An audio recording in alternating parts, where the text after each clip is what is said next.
विद्यार्थी मित्रों, आज आपने ધોરણ 6 નું સંસ્કૃત વિષયનું સંપૂર્ણ પેપર સોલ્યુશન દ્વિતીય સત્રનું લઈને આવ્યા છે। વિદ્યાર્થી મિત્રો, આગામી સમયની અંદર જે તમારું પેપર હશે એની અંદર ઘણું બધું લગભગ 60 થી 70% અથવા તો 60 થી 70 માર્કનું બેઠે બેઠું આવી શકે છે। તો આ ખાસ તમારા માટે ખૂબ જ મહત્વનું પેપર આઈએમપી બની શકે છે। તો જોઈએ વાર્ષિક પરીક્ષાનું સંપૂર્ણ પેપર સોલ્યુશન, ધોરણ 6 વાર્ષિક પરીક્ષાનું પેપર સોલ્યુશન। તો વિદ્યાર્થી મિત્રો, દ્વિતીય સત્રની અંદર તમે જોઈ શકો છો આ પેપર સ્ટાઇલ છે કે નીચેના આપેલા ફકરાનું ગુજરાતીમાં ભાષાંતર કરો। તમને કોઈ પણ 2 પેરેગ્રાફ છે એ હશે અને એના 10 ગુણ હશે, બરાબર। તો અનિલ વાળો છે, તો અહીંયા જોઈ શકો છો અહો અનિલ, બરાબર। તો અહીંયા લખવાનું છે અહો આપની શાળામાં બગીચો પણ છે। રાજીવ કહે છે ફક્ત બગીચો નહીં, બગીચામાં ઔષધિઓ પણ છે। અનિલ કહે છે આપના રોપેલા વૃક્ષો પણ છે। રાજીવ કે હા, જુઓ આ વૃક્ષો મારા દ્વારા રોપાયેલા છે। તો આ રીતના છે પેરેગ્રાફનું સોલ્યુશન થશે। ત્યારબાદ બીજો પેરેગ્રાફ છે જે તારા જન્મદિવસ અસ્તિ, શાહ નૂતન વસ્ત્રધારી હતી। આ પેરેગ્રાફ છે મોસ્ટ આઈએમપી છે। તો એનો જવાબ આપણે લખીશું કે તારાનો જન્મદિવસ છે, તેના નવા તેમણે વસ્ત્રો ધારણ કરેલા છે। જે વધારાના શબ્દ છે તમે કૌંસમાં લખી શકો છો, અને નવા વસ્ત્ર ધારણ કરેલા છે કે પહેરેલા છે। માતા ધારાની મીઠાઈ આપે છે અને મીઠાઈ શાળામાં લાવે છે। સુજલા બહેન છે એ ધારાના શિક્ષક છે, તે ધારાને પૂછે છે કે આજે શું વિશેષ છે। ચાલો નેક્સ્ટ જોઈએ કે તારા સરસ્વતી માતુ ચિત્ર સમીપમ ગચ્છતિ અદ્યઃ ધારા એકાદશમે વર્ષે પ્રવેશતી। તો આ પેરેગ્રાફ છે અથવામાં છે, તો તમારે અથવામાંથી કોઈ પણ એક લખવાનો છે।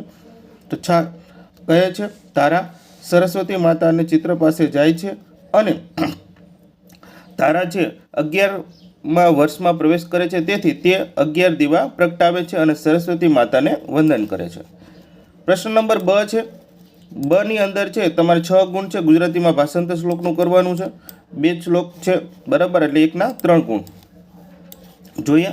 તો દક્ષિણ હસ્તમ પુરસ્કરમ દક્ષિણ હસ્તમ કુરુપુષ્ટમ વાળો છે જમણો હાથ આગળ કરો, કારણ કે દક્ષિણ હસ્તમ એટલે જમણો હાથ થાય। જમણો હાથ આગળ કરો, જમણો હાથ પાછળ કરો, ધીમે ધીમે ફેરો અને ગોળાકાર જાતે ફરો। ત્યારબાદ છે બીજું છે ભારત, બરાબર, ભારતમ ભારતમ ભવતું ભારતમ વાળો છે શક્તિ સમૃદ્ધમ યુક્તિ સમૃદ્ધમ શક્તિ યુક્તિ સમૃદ્ધમ ભવતું ભારતમ, બરાબર। તમને આ કાવ્ય ગમતું પણ હશે। તો અહીંયા છે ભારત ભારત ભારત દેશ થાવ, બરાબર, ભારત થાવ, પછી શક્તિથી ભરપૂર થાવ, ભારત દેશ યુક્તિવાળો થાવ, આમ શક્તિ અને યુક્તિથી સંપન્ન થાવ। તો નેક્સ્ટ ક્વેશ્ચન છે પ્રશ્ન નંબર 2 અ પાઠના આધારે યોગ્ય શબ્દ વડે ખાલી જગ્યા પૂરવાની છે। કોઈ પણ 8 ખાલી જગ્યા છે, આપ જોઈ શકો છો। ત્વમ વામપાદમ, તો એમાં તમારે પુરુષ કુરુ લખવાનું છે। વિદ્યા વિનય શોભદે, કા ભેદ કાક પીકયો લખવાનું છે, કાક પીકયો। એના પછી છે ત્વમ સ્વયં ગોલાકારમ બ્રહ્મ, અને છઠ્ઠું છે ભવત ખાલી જગ્યા વૃક્ષ અપી અસ્તિ, બરાબર। પછી ખાલી જગ્યા વિરામ સમયે અહમ ક્રીડા ગણે ખેલામી, અને એના તરફ પછી છે અનંતરમ ખાલી જગ્યા અપી ભવતી। ત્યારબાદ આગળ જોઈએ વિદ્યાર્થી મિત્રો કે 7મું છે અનંતરમ ખાલી જગ્યા, તો એમાં આવશે યજ્ઞમ, બરાબર, અપી ભવતી, બરાબર। અને આને 8મું છે ખાલી જગ્યા નાસ્તિ સમમ બંધુ, તો એ તમારા શ્લોકની અંદર મળી રહેશે। પછી 9મું છે સર્વ મિલિત્વા ગાયમ। તો ખાસ યાદ રાખવાનું છે આ શ્લોકના જે છે આપણે આધારે તમને મોટા ભાગના બધા ખાલી જગ્યા પૂછાવવાની છે, તો ખાસ એમાંથી કરી લેવાની છે। ત્યારબાદ ચિત્ર આધારિત ઓપ્શનવાળા પ્રશ્નો છે। તો બ છે કે નીચેના દરેક પ્રશ્નોમાં આપેલા વિકલ્પમાંથી શોધી ક્રમ અક્ષર સામે લખવાના છે। અહીં 2 હોઠોની વચ્ચે શું દર્શાવ્યું છે, તો આમાં બી જવાબ આવશે જીવવા। ત્યારબાદ અહીં મસ્તકમાં શું દર્શાવ્યું છે, તો મસ્તકની અંદર તમે જોઈ શકો કાનની તરફ તીર છે એટલા માટે કર્ણ આવશે। અહીં 2 હોઠોની વચ્ચે શું દર્શાવે છે, તો અહીં તમને જોઈ શકો છો કે આ દાંત છે, તો દાંતની જે છે તેના દંતા આપણે લખીશું। ત્યારબાદ છે અહીં પગના ચિત્રમાં શું દર્શાવ્યું છે, તો અહીંયા છે પાદહ તમારે લખવાનું છે। 5મું છે અહીં મસ્તકમાં શું દર્શાવ્યું છે, તો ઓપ્શન સી છે, તો એમાં કેશા આવશે, કારણ કે વાળ તરફ તીર છે, ત્યારબાદ અહીં ધડના ચિત્રમાં શું દર્શાવ્યું તો અહીંયા તમે જોઈ શકો છો કે આને શું કહેવાય છે, ઉદરમ કહેવાય છે, એટલે ઓપ્શન ડી. ત્યારબાદ 7મું ચિત્ર છે, અહીં ડાબા હાથમાં શું દર્શાવ્યું તો ડાબા હાથમાંની હથેળીની અંદર છે, તો હથેળીને શું કહેવાય છે, હથેળીને યાદ રાખજો, એને હાથ ના કહેવાય ને કરતલમ કહેવાય. ઓકે, એટલે ડી ઓપ્શન. 8મું છે, અહીં પગના ચિત્રમાં શું દર્શાવ્યું છે તો કે પગના અહીંયા ચરણ છે, બરાબર, તો એને ચરણ કહેશો, ઓપ્શન ડી અહીંયા પણ. ત્યારબાદ છે, નીચેના દરેક પ્રશ્નો ઉત્તર આપેલા વિકલ્પમાંથી શોધવાનો છે ક્રમ અક્ષર. 10 ગુણનો અહીંયા આપવામાં આવ્યો છે. દક્ષિણ પાદમ શબ્દનો શું અર્થ થાય છે તો તમારે લખવાનું છે ઓપ્શન સી, જમણો પગ, બરાબર, આપણે ભાષાંતરમાં પણ જોયું હતું. ત્યારબાદ ખાલી જગ્યા અહમ ખાલી જગ્યા ગચ્છામી, તો એમાં ઓપ્શન એ આવશે જલાશયમ. પછી ભારત દેશના ધ્વજમાં કેટલા રંગો છે તો ઓપ્શન સી તમારે જવાબ આવશે 3.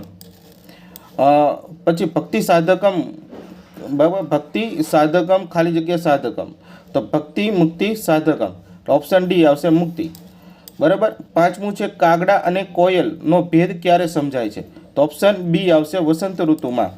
રાજીવ ખાલી જગ્યા પુસ્તક પઠતી, તો ઓપ્શન સી જવાબ આવશે પુસ્તકાલયે. નેક્સ્ટ આગળ જોઈએ, વર્ષાકાલે અહમ નૃત્યામી અહમ કહ, તો ઓપ્શન એ આવશે મોર, બરાબર. હું હિમાલય ઉપર વસું છું, હું ગંગાને ધારણ કરું છું, મારે 3 આંખ છે, હું કોણ, તો ઓપ્શન એ આવશે મહાદેવ ભગવાન શંકર. વીણાબહેન ક્યાં છે તો ઓપ્શન બી જવાબ આવશે કાર્યાલયમાં. સત્યમેવ જયતી એટલે શું તો ઓપ્શન એ આવશે સત્યની જ જીત થાય છે. ખરા ખોટા છે 6 ગુણના. બ છે, નીચેના વિધાનો સાચા વિધાનો સામે ખરાની અને ખોટા વિધાન સામે ચોકડીની નિશાની કરવાની છે તમારે મિત્રો. તો ભારત માતાના હાથમાં ત્રિરંગો ધ્વજ છે, તો આ વિધાન સાચું છે. પછી રાજીવની શાળા ગુલાબના છોડ છે, તો આ વિધાન ખોટું છે. પછી સત્પુરુષોને વૃક્ષો માટે પણ બરાબર પક્ષપાત હોય છે, તો પક્ષપાત નથી હોતા એટલે ખોટું છે આ.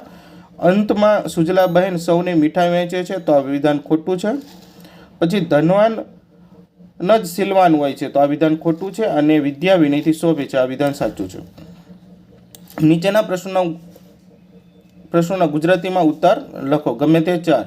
ભારત દેશનો મુદ્રાલેખ શું છે તો ભારત દેશનો મુદ્રાલેખ છે સત્યમેવ જયતી. રાજીવની નિશાળમાં શું શું છે તો રાજીવની નિશાળમાં બગીચો, ઔષધ બાગ, વૃક્ષો, ફૂલો અને રમતનું મેદાન વગેરે છે.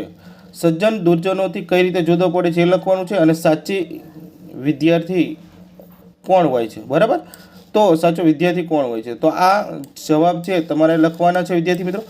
તો આશા રાખું છું કે આ પેપર છે તમને મોસ્ટ આઈએમપી બનવાનું છે, ખૂબ જ ઉપયોગી થવાનું છે. તો ખાસ કરીને વિદ્યાર્થી મિત્રો આ પેપરનું સોલ્યુશન છે તમારે કરીને જવાનું છે. અને તમારે ગેરંટીમાં આપું છું કે જો તમે વાંચેલું હશે અને આ પેપર કરેલું હશે તો આવનારા પેપરની અંદર તમારે 80માંથી 80 ગુણ આરામથી મળી જવાના છે, બરાબર. તો આપણે આઈએમપી ચેનલની અંદર ખાસ જોડાઈ જજો બાકી હોય તો. અને ફરી મળીશું બીજા વિડીયો સાથે, ત્યાં સુધી આવજો.